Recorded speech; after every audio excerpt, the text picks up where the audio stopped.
kalimat mengenali diri sendiri. Apa sih yang terbesit di otak kalian kenalan sama diri sendiri? Hai, gue Stella. Hai, gue juga Stella. Ya nggak salah sih, tapi bukan itu. Gue kasih pertanyaan aja biar kalian ada bayangan dikit ya.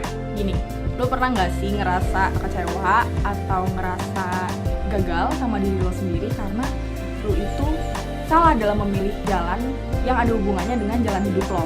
Kayak misalnya salah ngambil jurusan, salah milih pekerjaan, atau bahkan salah milih jodoh gitu. Padahal kita udah ngerasa di titik ini tuh kita udah ngelewatin banyak hal banget,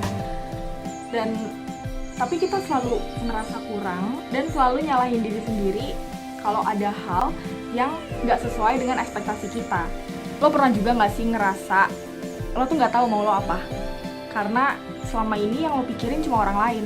Di titik itu tuh secara nggak sadar kita terlalu sering lihat keluar, sampai-sampai kita tuh lupa bahwa ada diri kita sendiri yang perlu kita kenalin dan perlu kita pahamin. Nah, kali ini gue bakal bahas tentang apa sih pentingnya kalian untuk sejenak melihat lagi ke diri kalian masing-masing dan kenalin dulu diri kalian masing-masing. Karena ada pepatah bilang, tak kenal maka tak sayang. Jadi, kapan bisa sayang sama diri kita sendiri kalau kitanya aja belum kenal sama diri kita sendiri? Di self-development time, yuk kita berkembang bareng-bareng. First thing first, kita harus tahu dulu kenapa sih penting buat kita untuk kenal sama diri kita sendiri. Dengan lo kenal sama diri lo sendiri, lo itu bisa tahu lo itu orangnya gimana, kepribadian lo kayak apa, dan lo juga bisa tahu kelebihan sama kelemahan dari diri lo. Ketika lo udah bisa tahu semua aspek yang udah gue sebutin tadi, gue yakin 100% lo bakalan bisa tahu cara lo menghandle diri lo sendiri ketika lo lagi ada problem, dan lo jadi bisa lebih mudah untuk menerima diri lo sendiri. Menerima diri sendiri itu emang kayak hal yang sepele, tapi di era sekarang gini gue rasa banyak banget ya kasus-kasus insecurity yang banyak dialamin sama orang-orang. Bahkan gue pun juga punya gitu insecurity gue sendiri. Contohnya gampang aja, pas kalian lagi scroll TikTok atau scroll Instagram, terus kalian ngelihat foto orang yang lebih cantik atau lebih kurus gitu, terus pasti ada terbesit di benak kalian tuh bilang gini, aduh kapan ya gue bisa jadi kayak dia. Hidup ini gak melulu tentang orang lain. Mengenal diri lo sendiri pastinya bikin lo gak gampang iri dengan pencapaian orang lain. Ketika lo itu udah sadar atau paling gak paham tentang diri lo sendiri, lo bakalan bisa paham juga bahwa setiap orang punya caranya masing-masing untuk bersinar. Mungkin aja apa yang lo pengenin dari diri orang lain ternyata gak cocok dengan value yang lo anut selama hidup lo.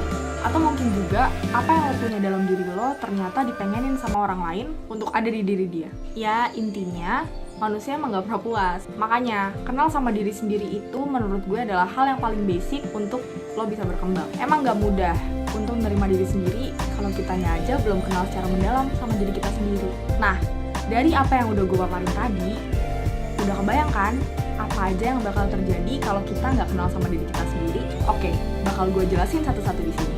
Yang bakalan terjadi kalau lo nggak kenal sama diri lo sendiri, ya lo bakalan cepat kecewa dan emosi lo unstable. Kalian pasti sering denger kan istilah emotionally stable, sama gue juga sering denger kok. Jujur, gue juga awalnya nggak paham kenapa sih istilah ini jadi tren di masa-masa sekarang kayak gini. Tapi setelah gue cari tahu, ternyata banyak banget permasalahan di umur-umur remaja sampai dewasa muda yang ngerasa emosinya nggak stabil karena ngerasa punya banyak masalah. Ya gimana enggak, tuntutan lifestyle aja kadang bikin kita pusing sendiri, apalagi buat kita yang tinggal di kota. Pasti ngerasain banget kan yang namanya gengsi-gengsian untuk saling pamer satu sama lain. Aduh, hal-hal yang kayak gitu tuh yang menurut gue nggak perlu banget dipusingin gitu. Karena balik lagi ke topik awal, yang perlu kita prioritasin sekarang itu ya diri kita sendiri. Emang sih kesannya egois banget, tapi menurut gue it's okay untuk sesekali kita ngasih perhatian untuk diri kita sendiri. Mungkin kalau gue boleh kasih contoh dari apa yang gue alamin, gini sih, gue udah lama jomblo dan teman-teman gue udah sibuk sama pasangannya masing-masing, dan bahkan udah ada yang punya keluarga. Dan kalau dilihat-lihat lagi, gue tuh cuma mahasiswa yang masih sibuk sama kerjaan-kerjaan dan tugas-tugas kuliahnya aja gitu. Pernah ada di satu titik ketika ada satu orang yang datang ke gue dan trying to keep up with myself, gue tuh ngerasa, aduh, this is not the right time untuk punya pacar. Kesannya labil banget ya kan? Tapi when I look at the deep side of myself, gue rasa gue masih perlu fokus sama apa yang lagi gue kerjain saat ini, dan gue belum bisa naruh orang lain di list prioritas gue. Nah, sebenarnya gue bisa sadar akan hal itu dan bisa menghindari kelabilan kayak tadi kalau gue tuh udah sadar dan udah kenal duluan sama diri gue. Nah, dilihat dari contoh tadi, bisa dilihat kan kalau gue ini orangnya terlalu iri dan terlalu pengen sama apa yang udah orang lain milikin. Gue terlalu sibuk dengan ambisi, tapi gue lupa kalau diri gue sendiri nih butuh dimengerti. Gue jadi sadar kalau hidup ini tuh gak melulu soal gue harus bisa jadi yang terbaik untuk orang lain. Tapi coba lu sempetin, pikirin hal-hal yang bermakna buat diri lo, dan apa sih hal-hal yang bikin lo seneng?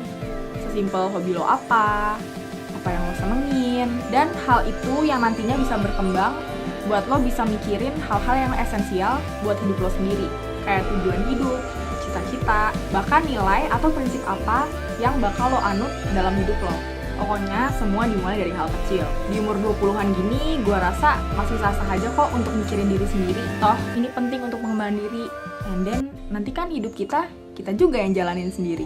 Pokoknya, satu yang paling penting dan paling utama dalam ngelakuin semua proses ini adalah lo harus jujur dan lo harus bisa nerima diri lo sendiri. Sesimpel lo bisa nerima diri lo sendiri yang gak se-perfect model-model Victoria's Secret, itu udah jadi bagian penting dalam aspek nerima diri sendiri. Gak melulu soal kekurangan diri yang perlu lo terima, tapi lo juga harus bisa terima kata-kata positif dan apresiatif dari orang yang sering bilang kalau lo tuh berharga. Karena gak bisa dipungkiri, kadang kita malah denial ketika ada orang-orang yang ngasih kata-kata positif buat diri kita. Nah, terus kita harus mulai dari mana sih untuk memulai proses-proses tadi? Yang pertama, lo harus paham dulu lo itu punya personality yang kayak apa. Manusia itu punya banyak topeng. Jadi bisa jadi ketika lo lagi sama teman-teman, lo itu orangnya rame banget. Tapi giliran lo di rumah, ternyata lo orangnya pendiam. Itu bukan suatu hal yang salah kok. Justru lo bisa jadi paham dan bisa menempatkan diri di situasi tertentu. Kedua, lo harus eksplor diri lo sendiri biar lo tahu kelebihan dan kekurangan dari diri lo. Hal ini kesannya kayak mau interview kerja ya, tapi jujur ketika lo tahu kelebihan dan kekurangan dari diri lo sendiri, selain lo bisa jawab itu pas interview kerja, lo jadi bisa tahu apa yang perlu diimprove dan apa yang perlu dipertahani dari diri lo sendiri. Karena setiap orang punya batasannya masing-masing, dan gue yakin suatu saat pasti kita bisa reach the limits dari diri kita. Ketiga, lo harus banyak-banyak terima kasih dan bersyukur masih dikasih tubuh yang sehat sampai saat ini dan selalu ada buat lo sampai hari ini. Ingat, don't push yourself too hard. Kadang kita tuh terlalu sibuk sama ambisi sampai-sampai lupa kalau tubuh ini tuh butuh nutrisi. Jadi, kasih reward ke tubuh lo, karena tubuh lo lah yang bikin lo bisa bertahan sampai hari ini. Yang terakhir, tujuan hidup dan skala prioritas. Kayak yang udah sempet gue singgung tadi, skala prioritas itu penting banget buat kita miliki. Ketika lo tahu tujuan hidup lo apa, mau lo gimana, gue rasa lo jadi tahu apa yang harus lo utamain dulu dalam berproses untuk mencapai sebuah pencapaian. Kalau tujuan lo saat ini adalah untuk lulus kuliah, ya kasih prioritas paling tinggi untuk kuliah. Semua ada porsinya masing-masing. Dan cuma lo dan diri lo sendiri yang bisa atur hal itu. Ini tuh berproses. Sampai tua bakalan kita lakuin terus. Karena balik lagi, kita hidup sampai sekarang pun pastinya banyak banget hal yang kita lewatin, dan pastinya pengalaman kita bakalan bertambah. Kalau pesan dari gue sih, lo harus jadi orang yang gak boleh cepat-cepat puas. Karena dunia bakal terus berputar, hidup juga terus berjalan, seiring pengalaman lo yang terus bertambah juga. Nah, hal-hal tadi yang membuat diri lo itu improve dan berkembang menjadi pribadi yang baru dan lebih baik tentunya. Jadi sempetin aja waktu 5-10 menit untuk lo lihat lagi ke dalam diri lo sendiri, lo refleksiin diri lo sendiri, untuk lo bisa cari tahu lo itu pribadi yang kayak gimana. Dan hal ini harus lo lakuin secara kontinu, karena balik lagi, semua hal itu berproses. Gue Stella, pamit undur diri. Ingat, lo itu berharga. Salam I am community, I am smart, I am capable.